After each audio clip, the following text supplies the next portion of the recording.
Welcome, everybody. Welcome to Break Through Blocks and Reinvent Yourself.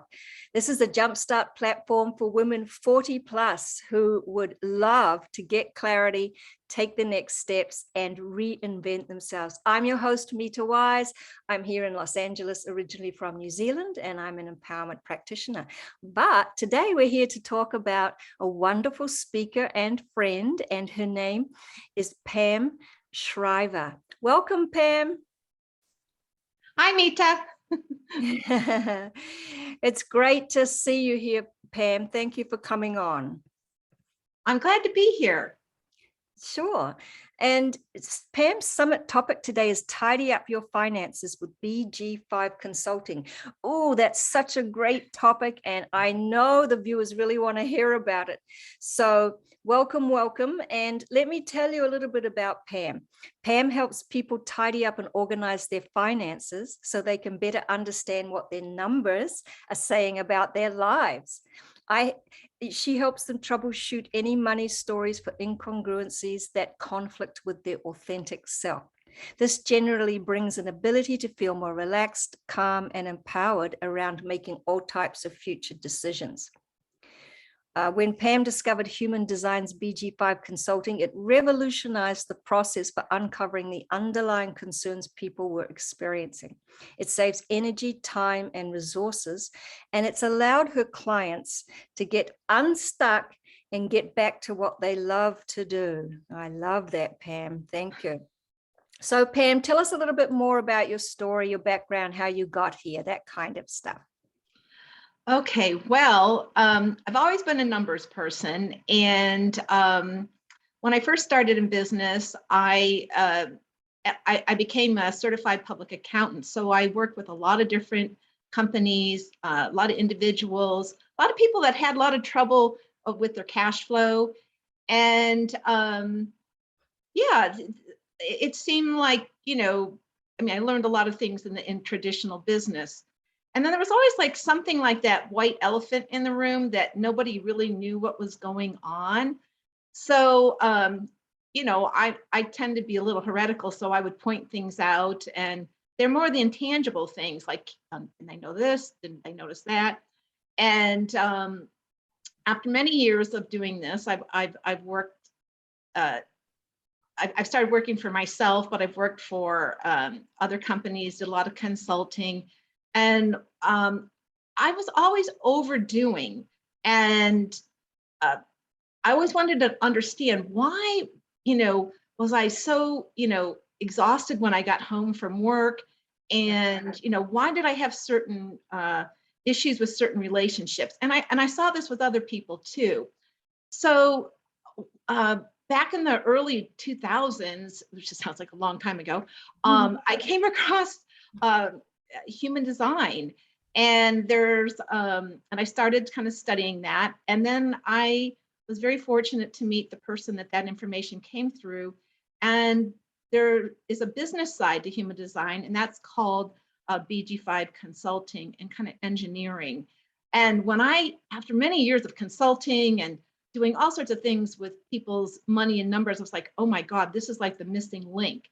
And so I've been helping people for quite some time. I help people get their numbers in order so they can understand what they're, where they're spending their money, where it's coming, and do they want to make the same thing, make the same choices.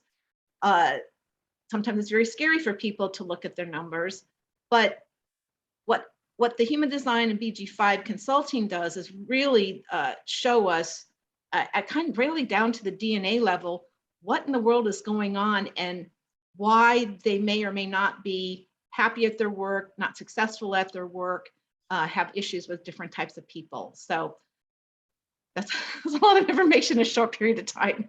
So. No, that's great. Then it says, I saw on your website, it says there is the work you were born to do and love, and then there is the work you just learn to do, and that BG5 Consulting can help tell you the difference. Can you tell the viewers, how does your session work help tell the difference between what you do, what you're born to do and love, your passion, and the work that you just learn to do? Sure. Many of us have been conditioned, it's not good or bad, by parents, teachers, our culture to do what they want you to do. And that isn't necessarily your authentic self. BG5 and human design actually show you the parts of you that you've kind of always known about yourself. And it's like a very deep inner knowing, but maybe you've been criticized for that, or but you've held on to it forever, and you're wanting very much to express that inner in the outer world. Human design actually points to that pretty quickly. So that and BG5 builds off of human design. And generally, I mean, some of the things that I discovered about myself were revolutionary. I knew that like there's different working environments that we're supposed to be in. And, do you know if you work better by yourself, with partnering, or small groups or large groups? When I found out that I didn't belong in small groups or large groups, and all my working life, I'd been in those, and I was completely micromanaged, and I wasn't ever really seen for my own self. So all I did was please and prove and help other people amass their fortunes, which is fine. But they really weren't interested in me or what I could do for me. They wanted that information for them, or me to work for them. And that's a big problem today, is people having to work in working environments or working styles that aren't healthy for them. And you can't really use all of your skills. So those are some of them. And you can see that instantaneously.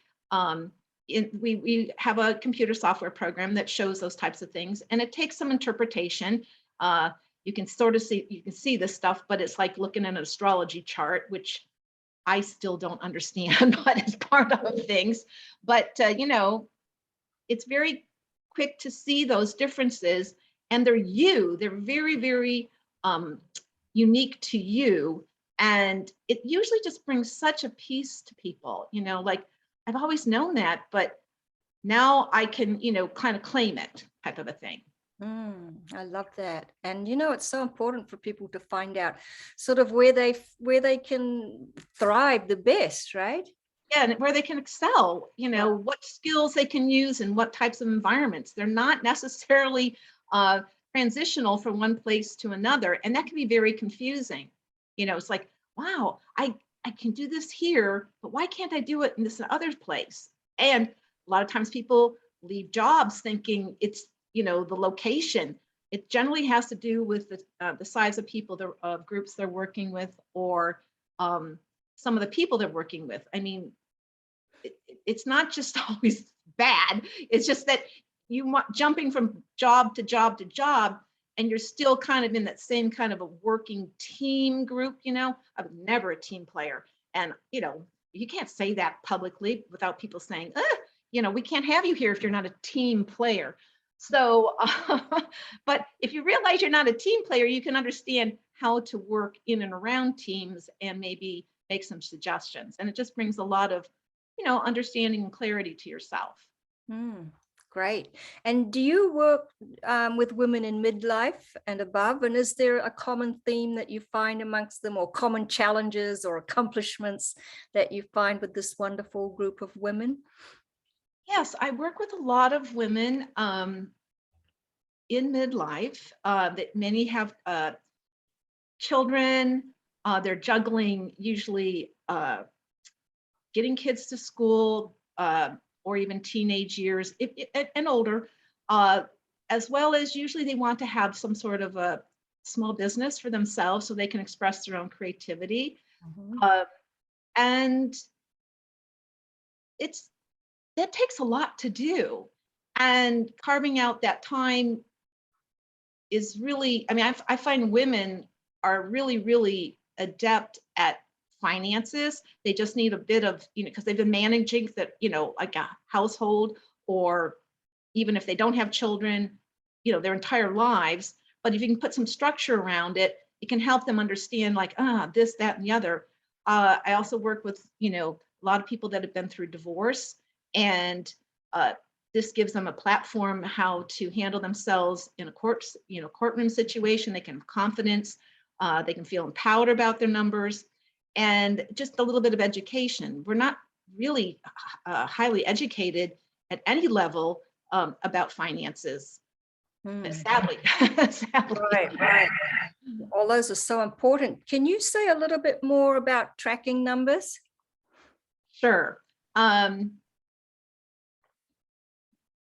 That is, there's lots of ways to track your income. You can write it down on a sheet of paper. There's all sorts of different little software programs now, Excel. I help people, in QuickBooks, there's every different types of level of people working. But the most important thing is that you actually have some sort of a regular system that you know where the money's coming from, and you know the categories of where it's going to. And if you don't look at it, you usually are feeling like something doesn't feel right. You will have no idea how to adjust your decisions just by seeing those types of things.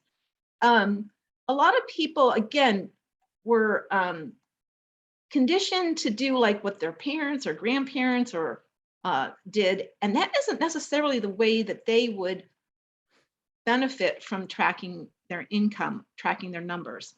So I try to make it very simple, help people. I tailor to whatever works for their system. We can create simple systems, a little bit of simple filing.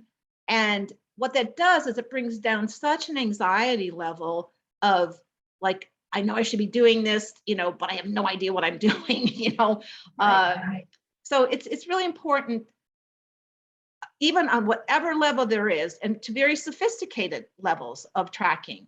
I could give you many examples of people that are shocked at what they see, they're spending on their pets, what they're not spending on themselves, what they've given away, that types of things.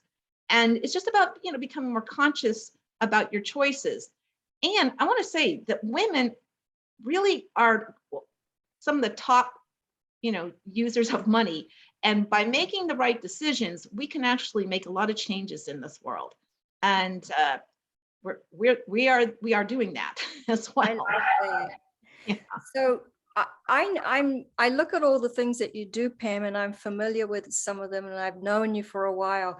So I know that you're sort of, you bring together this sort of left brain, accounting side, and then you merge it sort of with the right brain and the mindset and the spiritual. And I love that, because often there's people in one or the other, but I love how you join them together in a way. That's what your coaching is about, right? Yeah, I myself have been working for many years on the seasonality, the cycles of the planet, of the moon, and being in congruence with that. There's a stillness that I had to slow down a lot, and I'm pretty excited today. So, but I like to bring people into a calmness. We share reflexology, a love of reflexology, just bringing people down to this calmer state initially. And I don't judge anybody about their numbers. I really have an amazing ability to just look at the numbers, and they sort of translate something to me. And then I can, ask questions. People need to be asked specific questions about, related to their life and their circumstances. Yeah, and use this information to benefit their life, to make it simpler. They can spend more time doing what they love, can celebrate more. Yeah. Am I answering your question? Absolutely. And you're also helping them just find their passions too, right? By doing that in a way. Oh, yeah. And because frankly, we use money and or exchange, energetic exchange, pretty much in every single thing we do. So money is usually a tool for uncovering something that may be blocking you, or you've always wanted to do, and you're not, if you're using money as an obstacle, I have to help you understand that let's take money out of the picture. And because you do have to consider that at a certain point, but until you know what your numbers are, none of this makes it, you're missing a huge piece. And I'm not someone that says you have to do it every week, every month. It probably helps if you do, but you have to do it at some point. Otherwise, it eats at your soul, your health, your emotions, and yeah. So I'm very much also wanting people to be very financially fit. Wellness around their finances, and have a little bit of education and so they can articulate, what does this mean to them? And everybody's different. Everyone's unique. So, trying to boilerplate this into one, certain type of template, I've realized is not so easy. Although I'm very adaptable, so that's a skill to have. Right. And what do you find when someone gets really stuck in the process? Maybe you're working with someone who's really sort of in there, and finding it hard to find their way out. Is there any particular thing that you do with human design, or just in your coaching, that really sort of helps them out of that place? Well, interestingly, you asked that. There's usually a subtle energy shift, and there's something acoustic that happens. And I usually ask people, like, what did you just say?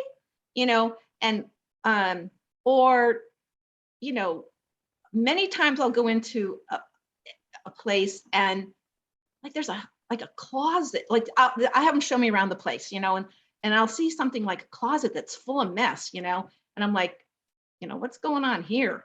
And they're like, can't go there, can't go to that closet. And I was like, okay, but I kind of nudge at them a little bit, like, what's in the closet? Can we work in the closet a little bit? And then one day they'll work on the closet, and you find out it has all of this very bizarre kind of history to them. But it takes a little time for people to feel trusted. But generally, I can, numbers are pretty black and white. Human design helps you pinpoint certain things. Maybe you're holding on to things that aren't good for you. Maybe you're speaking when you should be, waiting for someone to ask you to speak.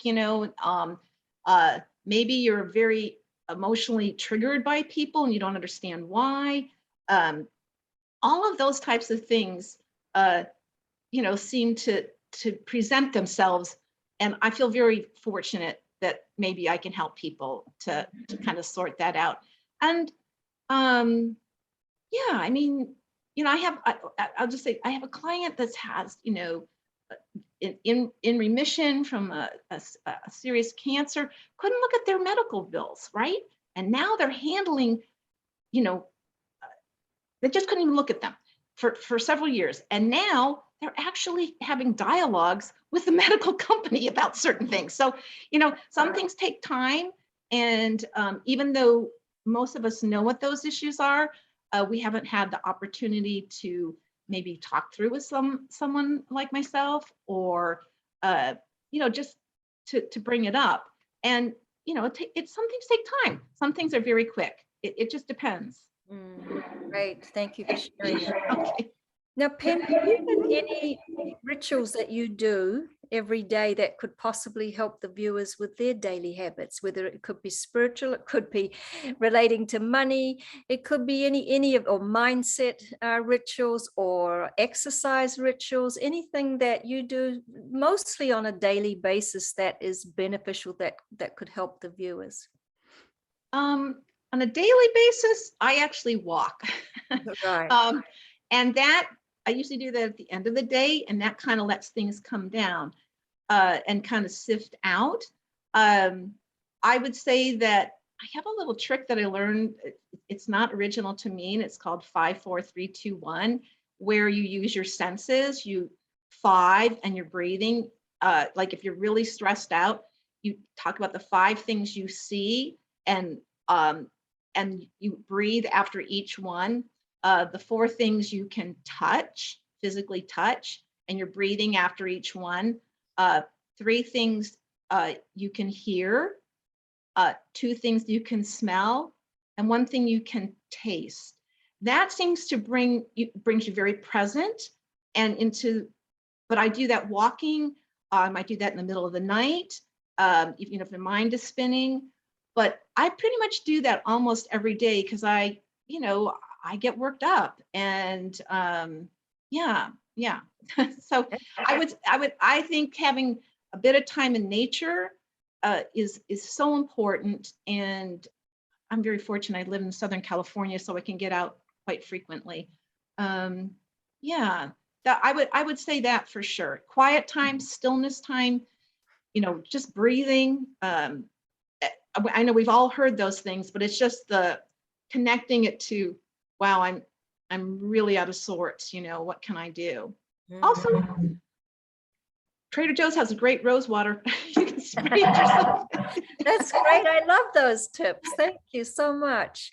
So Okay. viewers, Pam's links are all below this interview. So please make sure you go to her links and connect with her and really, connect with her to get the value that she has to offer. She has so much to offer. She's so experienced. And if this is something that speaks to you, then she's the person to go to. So again, her links are below this interview. Pam, do you have any last words of wisdom or final thoughts or anything like that? Yeah, I actually do have a couple different things. This is sort of about money decluttering.